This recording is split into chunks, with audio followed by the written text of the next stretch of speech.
Verbessere deine Lebensqualität. Achte auf deine Work-Life-Balance oder leb dein Leben doch einfach mal. Das sind Sätze, die wir wahrscheinlich alle schon mal gehört haben, aber sie im alltäglichen Leben auch wirklich umzusetzen, ist gar nicht so leicht. Besonders für die Menschen, die mit diagnostizierter Epilepsie leben müssen. Ich bin Janine Oetsch und wir möchten aufklären. Wie ist das Leben mit Epilepsie eigentlich? Wie ist der Alltag und welche Herausforderungen gilt es zu meistern?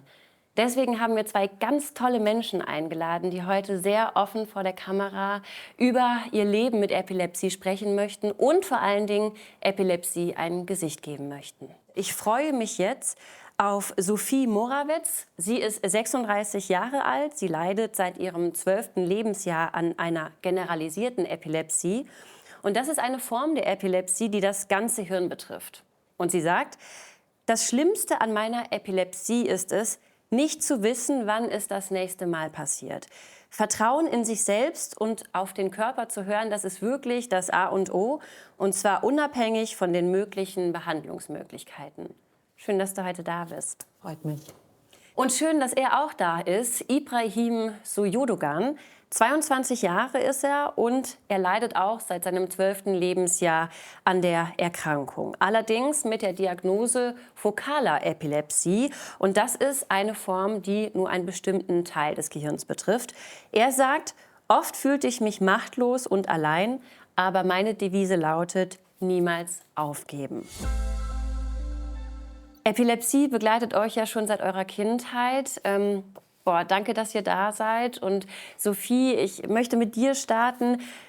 Wie können wir uns ein Leben vorstellen, das schon sehr früh, seit dem 12. Lebensjahr, von Epilepsie geprägt ist? Also ich würde erst mal so anfangen, als ich mit 12 meinen ersten Anfall hatte, war es, also generell auch so in der Kindheit, wenn ich jetzt so zurück überlege, es war schon, ja, ich habe halt da diese Krankheit und irgendwie ist das jetzt nicht so toll. Aber ich bin damit, also Kinder gehen ja oft, finde ich, viel besser mit Sachen um, weil sie es auch einfach schlicht und ergreifend nicht kapieren. Ich hatte halt so ein stabiles Umfeld, dass ich da gar nicht mich so eingeschränkt gefühlt habe. Also es war mir war bewusst, was ich hatte. Ich muss dazu sagen, dass ich natürlich nicht so viele Anfälle hatte. 4 Stück in sehr kurzer Zeit. Erst als ich jetzt so im Erwachsenenalter habe ich einfach gemerkt, dass das Leben auf jeden Fall eingeschränkt ist bei vielen, vielen kleinen und dann auch zum Teil großen Dingen. Genau. Was sind denn die kleinen Dinge? Also was ist zum Beispiel schon schwierig? Ja, es ist so, ich hatte erst vor kurzem einen Anfall, da bin ich im Bad umgekippt und seitdem der Anfall jetzt war, also halt echt so jeden Morgen, wenn ich dann in den Spiegel schaue im Bad, denke ich mir so, ich möchte da jetzt nicht sein. Ich möchte jetzt auch gerade nicht alleine sein und ich bin eher so der Typ, der gerne alleine ist und Sachen irgendwie macht. Tatsächlich so kleine Sachen wie einfach alleine im Bad sein. Das heißt, du bist auch jetzt nicht anfallsfrei? Richtig, also ich werde medikamentös behandelt, immer wieder bis zu 6 Jahre lang keine Anfälle. Habe da auch mal ein sehr freies Leben und ja, so wie es halt ist, die Epilepsie ist bei jedem anders, die Behandlungsmöglichkeiten sind auch immer anders und verändern sich gegebenenfalls. Das ist bei mir der Fall und war jetzt auch lang anfallsfrei und hatte aber letztes Jahr gleich mal 2 Stück in sehr kurzer Zeit. Ja. Es ist mir auch noch mal ganz wichtig zu erwähnen, dass wir hier wirklich persönliche, subjektive Meinungen und Erfahrungen haben und es hier keine medizinischen Empfehlungen geben wird. Ibrahim, wie sieht es bei dir aus? Bei dir war es ja, sage ich mal vorsichtig, ein bisschen intensiver. Bei mir war es so, ich war 12 Jahre alt und war unten mit meiner Familie, habe einen Film geguckt, dann bin ich schlafen gegangen. Mein Bruder musste zufällig auf Toilette, hat dann halt mich leise so schreien hören im Zimmer und hat dann direkt bei mir die Tür aufgemacht und hat mich halt da liegen sehen und war halt auch direkt erstmal geschockt. Hat halt nur gemerkt, dass ich halt im ganzen Körper halt gekrampft habe. Dann haben die halt direkt den Notarzt gerufen. Der kam dann halt und hat dann auch erzählt, dass es ein Krampfanfall war. Auf jeden Fall war es ein sehr großer Schock, als die Epilepsie festgestellt wurde. Habe halt auch direkt gemerkt, dass ich durch viele Dinge dadurch nicht mehr machen konnte und war auf jeden Fall auch sehr eingeschränkt. Was hat das mit dir gemacht? Das hat mich auf jeden Fall psychisch sehr kaputt gemacht, auch in der Lebensqualität. Ich habe mich meistens nicht mehr getraut rauszugehen. und hatte auch keine Freude mehr am Leben dann. Wie kann ich mir das denn vorstellen? Also wie viele Anfälle hattest du denn da so am Tag oder kamen die auch in der Nacht? Das war am Anfang so, dass die meistens immer nachts kamen und dann ungefähr nach so 2, 3 Jahren kamen die auch mal mittags. Und ich hatte immer das große Glück sozusagen, dass die Anfälle immer daheim waren und nie draußen. Heißt das also, dass du dich auch dann bewusst vielleicht ein bisschen zurückgezogen hast und auch nicht mehr vor die Tür gegangen bist? Ja, das auf jeden Fall auch. Ich bin meistens von der Schule nach Hause gekommen und bin dann einfach in mein Zimmer, habe mich einfach ins Bett gelegt, habe dann Fernseher geguckt und immer wenn mich halt Freunde rausgerufen haben, bin ich halt meistens nicht rausgegangen und habe halt der Mama gesagt, dass halt meine größte Angst ist, wenn ich rausgehe und vor denen einen Anfall habe, dass ich halt dann da liege und krampfe und mir das halt dann peinlich und unangenehm ist. Das kann ich mir vorstellen, ist bestimmt eine total furchtbare Situation. Wie hast du denn einen Weg da rausgefunden? Also, hattest du ein gutes Umfeld, Freunde, die dich unterstützt haben oder welche Erfahrungen hast du da gemacht? Bei meinen Freunden war es immer so, dass die mich halt immer gefragt haben, wie es halt so mit der Epilepsie ist. Und dann haben die mir halt auch erzählt, dass sie sich auch darüber erkundigt haben und haben mir immer gesagt, dass es ja gar nicht so schlimm wäre, dass man ja meistens ja nur 5 Sekunden lang krampft und dass danach halt nichts mehr ist und dass es einem danach eigentlich dann wieder gut geht. Aber was sie halt nicht wissen, dass es nach dem Anfall meistens am schlimmsten ist, vor allem wenn man dann auch starke Kopfschmerzen hat und meistens dann den ganzen Tag im Bett liegt. Also klingt das für mich nach einer Unwissenheit bei deinen Freunden, obwohl sie gesagt haben, dass sie sich informiert haben. Hier auch noch mal ganz wichtig: Es ist so unglaublich wichtig, dass wir darüber sprechen, dass wir aufklären, dass wir uns austauschen und dass auch solche Missverständnisse wirklich an diesen Punkten aufgeräumt werden. Es tut mir wirklich leid, dass du diese Erfahrung machen musstest. Wir gehen da auch gleich noch weiter drauf ein. Ich möchte mal von dir wissen, Sophie, wie war das denn bei dir? Unterstützung von außen, durch Freunde? Ich habe da jetzt eigentlich nie Probleme gesehen. Ich habe durch meine Mutter auch gelernt, oder auch generell da wieder meiner Familie, dass man einfach offen das Thema anspricht. Ich habe das sogar eher in der Schule teilweise ausgenutzt, weil ich war nicht so gut im Reckturnen und so. Und man ist so eine Empfehlung oft, dass man vielleicht als Epilepsieerkrankter gewisse Sachen nicht machen soll. Eher so. Aber ansonsten, dadurch, dass ich immer offen drüber spreche, ja, respektieren das die Leute und können damit dann eigentlich ganz gut umgehen. Was aber manchmal auch dann wiederum ja, nicht so gut ist, weil man sieht es uns ja nicht an. Also es ist einfach so diese unsichtbare Krankheit, wo du einfach niemals denken würdest, ach krass, die Person fliegt jetzt um, krampft und ist hilflos. Und das, also deswegen, ich kann das bei dir sehr nachvollziehen, dass man einfach nicht draußen sein will, weil ich sage auch oft, oh Gott, hoffentlich habe ich draußen keinen Anfall, gerade vor fremden Menschen, weil es einfach, es ist einem ja, irgendwie peinlich. Und das ist ein so unangenehmes Gefühl, gerade wenn man aufwacht und dann ja, schauen dich die Leute an und du weißt überhaupt nicht, was passiert ist. Also ich kann das sehr gut nachvollziehen, aber meine Familie und auch meine Freunde, dadurch, dass wir so offen drüber gesprochen haben, haben mich da immer sehr gut wieder rausgeholt und dass ich auch wieder rausgehe. Ja, das Thema Rausholen und Veränderung spielt ja bei dir auch tatsächlich eine große Rolle, denn bei dir hat sich ja was verändert. Du bist ja jetzt schon länger anfallsfrei. Vielleicht kannst du mal berichten, also Sophie ist ja medikamentös eingestellt. Wie ist es bei dir? Die erste Option war, ein Stück vom Gehirn rauszuschneiden, wo ich auf jeden Fall dagegen war. Und dann wurde ich halt immer beraten und musste Medikamente nehmen, was aber nach einer Zeit meistens nicht geholfen hat. Und dann sind wir irgendwann auf einen Doktor getroffen, der zu mir gesagt hat, du kannst mir vertrauen, das Gerät wird dir auf jeden Fall sehr helfen. Und da möchte ich gerne mal einhaken. Also es geht hier konkret um das Easy-System-Implantat. Am Anfang war ich mir noch sehr unsicher.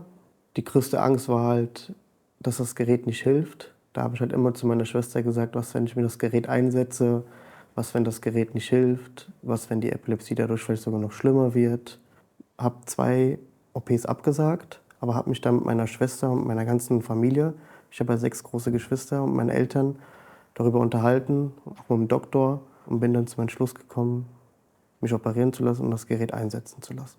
Und bin jetzt durch das Gerät Easy über 2 Jahre anfallsfrei. Und wie schnell ist dann eine Verbesserung bei dir eingetreten? Konntest du das? Das hat ungefähr ein halbes Jahr gedauert, bis ich auch dann gemerkt habe, dass das Gerät einsetzt Und ja. Bei dir funktioniert es jetzt super. Ich möchte aber hier an dieser Stelle auch noch mal festhalten, dass es bei jedem einen anderen Behandlungsplan gibt und das natürlich jetzt nicht ein Garant dafür ist, dass dieses Easy-System-Implantat jetzt für eine Anfallsfreiheit steht. Was hat sich genau bei dir verbessert? Die Lebensqualität, die Freude am Leben und generell draußen unterwegs zu sein, mit der Familie und mit ein paar Freunden und generell Sport zu machen. Und diese Angst ist halt weg, draußen einen Anfall zu haben vor anderen Leuten. Ganz wichtiger Punkt ist nämlich eben auch, ne, Hobbys zu haben, den Kopf auch mal ein bisschen frei kriegen zu können. Was machst du da jetzt? Also woran hast du wieder Spaß?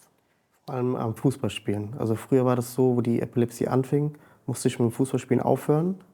Aber jetzt kann ich auf jeden Fall wieder Fußball spielen und das ist mein Lieblingshobby. Und das macht mir auf jeden Fall auch sehr viel Spaß. Ja, total schön. Und bei dir ist es ja auch so, dass du gewisse Hobbys hast. Bei dir ist es, wenn ich das vorsichtig formulieren kann, ein bisschen extremer. Es geht nämlich in die Extremsportarten. Was machst du? Also ich meine, man muss vorwegnehmen, dadurch, dass ich ja teilweise wirklich bis zu 6 Jahre anfallsfrei bin und die Medikamente auch zumindest in dem Zeitraum natürlich auch sehr gut gewirkt haben und auch jetzt meine neuen Medikamente wunderbar wirken, und ich immer in wirklich enger Rücksprache bin mit meinen Ärzten, ist es tatsächlich bei mir das Skifahren, aber auch vor allem das Freeriden und das Surfen, also Wellenreiten. Und ist natürlich so der einzige Ort, wo ich mich tatsächlich am sichersten fühle, weil einfach da der Kopf frei ist. Und ich empfehle halt jetzt nicht den Extremsport jedem Epilepsieerkrankten, aber irgendwas zu finden, wo man wirklich den Kopf frei bekommt, das ist auch auf jeden Fall zu allen anderen Behandlungsmöglichkeiten wirklich das A und O. Da muss ich kurz nachfragen. Das funktioniert so? Oder sagst du da auch, ich habe da ein gewisses Sicherheitsnetz? Also ich gehe nicht surfen und Skifahren, wenn ich müde bin. Also ausreichend Schlaf, das ist schon so. Wenn ich auch merke, mir geht es nicht so gut, mache ich das nicht. Punkt. Und ja, aber wenn ich dann gehe, dann bin ich da zu 100%. Und viele Leute um mich herum sagen dann immer, dass meine Augen so wahnsinnig glitzern und ich einfach da bin, im Jetzt. Du hast das gerade gesagt, also wenn ich müde bin, dann gehe ich nicht. Gibt es denn so bestimmte Trigger, die vielleicht einen Anfall begünstigen können? Also bei mir ist es auf jeden Fall der Schlafentzug. Also es ist wirklich extrem. Ich habe zum Beispiel immer Anfälle in der Früh. Ist auch eine Art, dass man eher in der Aufwachphase die Anfälle hat. Das heißt Schlaf, Schlaf, Schlaf. Ich schlafe auch wahnsinnig viel. Die Leute denken, also ich bin dafür bekannt, entweder Voll-Action oder irgendwo schlafen.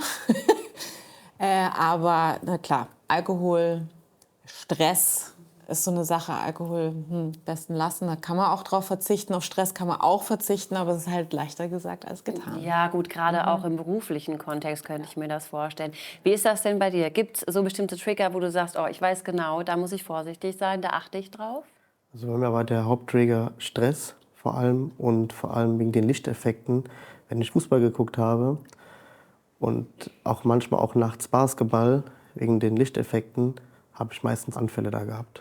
Und wie reduzierst du jetzt im alltäglichen Leben Stress? Weil ich finde das persönlich gar nicht so leicht. Ich habe mir halt vorgenommen, mich nicht mehr so in Dinge oder unnötige Dinge reinzusteigern und die einfach besser sacken zu lassen und meistens mit der Familie darüber zu reden, dass ich mich halt nicht da so reinsteige und mir halt keinen großen Stress deswegen mache. Das heißt also, du hast für dich so bestimmte Lösungsmöglichkeiten auch schon gefunden, wie auch eben mit deinem Hobby. Und was ja ganz toll ist bei dir, machst du gerade deinen Führerschein? Bist du noch dran? Ich bin gerade dabei, was mich auch sehr glücklich macht und dank Easy kann ich den auch jetzt machen und es ist möglich. Und du machst den ja mit einem besonderen Ziel. Also bei mir war das immer so, mein größter Wunsch war es, Polizist zu werden. Ich habe halt 6 Geschwister und 5 davon sind halt bei der Polizei. Und ich habe mich dazu auch entschlossen, seitdem ich klein bin und jetzt halt noch immer mehr und mehr Polizist zu werden, weil das halt mein Traumjob ist. Also hier können wir noch mal sehen, dass mit der richtigen Behandlung, ne, und auch in enger Absprache mit dem Arzt ganz viel eben möglich ist, wie jetzt hier bei dir. Das finde ich auf jeden Fall total toll. Dennoch gibt es ja auch immer wieder, könnte ich mir vorstellen, da hast du ja gerade eben auch von gesprochen, Rückschläge. Es funktioniert dann doch gut, man fühlt sich sicher und dann in einem anderen Moment auf einmal kippt es. Wie gehst du damit um? Wenn jetzt noch mal ein Rückschlag kommt, hast du dir dann einen Notfallplan zurechtgelegt? Eigentlich nicht so, aber dann würde ich halt am besten mit der Familie darüber reden, mich mit der beraten und halt zum Arzt gehen. Und das wird mich halt schon psychisch kaputt machen. Aber halt seit die Epilepsie angefangen hat, war immer das Motto bei mir, niemals aufzugeben. Und ja. Finde ich stark. Also auf jeden Fall ein sehr, sehr großes Vorbild hier. Und schön, dass du auch den Rückhalt von deiner Familie hast. Berufsleben und Epilepsie, das ist, haben wir jetzt gerade so besprochen, kann funktionieren. Wie ist das denn bei dir? Also das macht dir vielleicht ein bisschen Druck, habe ich eben rausgehört. Ja, Ne? auf jeden Fall. Ich meine, ich bin auch in der Medienbranche, war davor freiberuflich, habe jetzt auch mal zwischendrin feste Jobs mir mal angeschaut. Ich meine, dieses 5 Tage die Woche, keine Ruhephasen haben, ist schon so eine Sache. Aber das ist jetzt speziell vielleicht nur in meinem Fall so. Ich kenne genug Epilepsieerkrankte, die auch einen ganz normalen 5-Tages-Job haben und so weiter und so fort. Aber klar, am Wochenende bin ich halt dann einfach sehr müde. Aber auch da geht es ja nicht nur mir so, weil ich Epilepsie erkrankt bin. Aber es ist halt die Ruhephasen, um den Stress auch irgendwie zu reduzieren, ist einfach enorm wichtig. Also ich schätze mal, bei dir ist das auch so. Ich habe hier noch eine Frage von einem Betroffenen aus der Easy Family Community und die würde ich gerne noch vorlesen und gerne eure Meinung dazu einmal einholen. Hallo, ich habe seit 2003 eine fokale Epilepsie. Die großen Anfälle, die 3 Minuten dauern, werden durch die Medikamente bekämpft. Aber eine der Nebenwirkungen ist, dass mir täglich von den Medikamenten schwindelig wird und ich kurz was anderes sehe und somit manchmal richtig Angst bekomme. Ich weiß nicht, wie ich am besten mit der Situation umgehen soll. Sophie, also wenn du das jetzt so hörst, geht es dir manchmal vielleicht auch so? Ja. Hast du einen Tipp? Also dieses Gefühl von, es wird einem schwindelig, kenne ich definitiv. Und das löst in mir auch so eine kleine Panik dann immer aus. Da muss ich mich dann auch echt zusammenreißen und mich da irgendwie rausholen. Ich bin jetzt zum Beispiel nicht jemand, der vorher merkt, dass sie einen Anfall bekommt. Aber einfach dieses Gefühl, wenn man dann aufwacht und dieses Schwindel und keine Ahnung, das triggert dann tatsächlich so viel. Ich versuche halt dann irgendwie immer runterzukommen. Ich war auch lange in psychologischer Betreuung, die hat mir immer den Tipp gegeben, die Hände so vors Gesicht und Augen zu. Und einfach zu sagen, alles ist gut. Es funktioniert mal, manchmal nicht. Dass man aus der Situation rauskommt, aber kenne ich auf jeden Fall sehr gut. Und wie ist das bei dir? Hast du da irgendwie einen Tipp oder kannst du dich mit der Situation so identifizieren? Also bei mir war es meistens so, dass bevor ein Anfall kam, war mir immer schwindelig. Dann habe ich halt auch meistens immer versucht, mich zu beruhigen. Aber das Problem war, dass ich mich halt immer hab weiter reinsteigern lassen. Und dann fing es halt immer an. Dann habe ich halt immer meinen Eltern Bescheid gesagt, dass es mir halt schwindelig ist. Und dann fing halt der Anfall meistens immer an. Wow, also das sind wirklich Situationen, die ich so nicht nachfühlen kann. Und deswegen ist es eben umso wichtiger, dass wir das von euch hören, dass ihr uns mitnehmt, eure Geschichten erzählt. Und ich bedanke mich wirklich ganz herzlich für euren Mut, hier so offen vor der Kamera zu sprechen und wünsche euch nur das Beste. Vielen, vielen Dank. Vielen Dank. Der offene und der respektvolle Dialog, der ist unglaublich wichtig, um in den Austausch zu gehen, um ein gutes Bewusstsein für diese Erkrankungen zu schaffen und um euch als Betroffene eventuell auch ein bisschen Lebensqualität zu schenken oder zu verbessern. Epilepsie betrifft ja nicht nur diejenigen, die jetzt wirklich darunter leiden oder daran erkrankt sind, sondern auch die engsten Angehörigen. Und mit denen sprechen wir in einer der nächsten Episoden. Ich freue mich, dass ihr dabei wart. Schaut auch gerne auf der Easy Family Seite vorbei. Da findet ihr ganz viele interessante Nachrichten und auch weitere Episoden. Falls ihr Fragen habt, schreibt uns gerne über die Social Media Kanäle.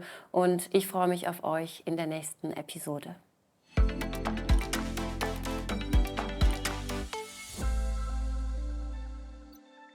Vielen Dank fürs Zuschauen. Falls ihr jetzt noch weitere Fragen habt oder mehr über Epilepsie erfahren möchtet, dann kommentiert unten oder stellt uns auch ganz anonym eine Frage über die Easy Family Seite. Den Link findet ihr in der Beschreibung. Abonniert auch gerne unseren Kanal, aktiviert die Glocke, damit ihr keine Inhalte mehr verpasst und lasst uns gemeinsam über Epilepsie aufklären.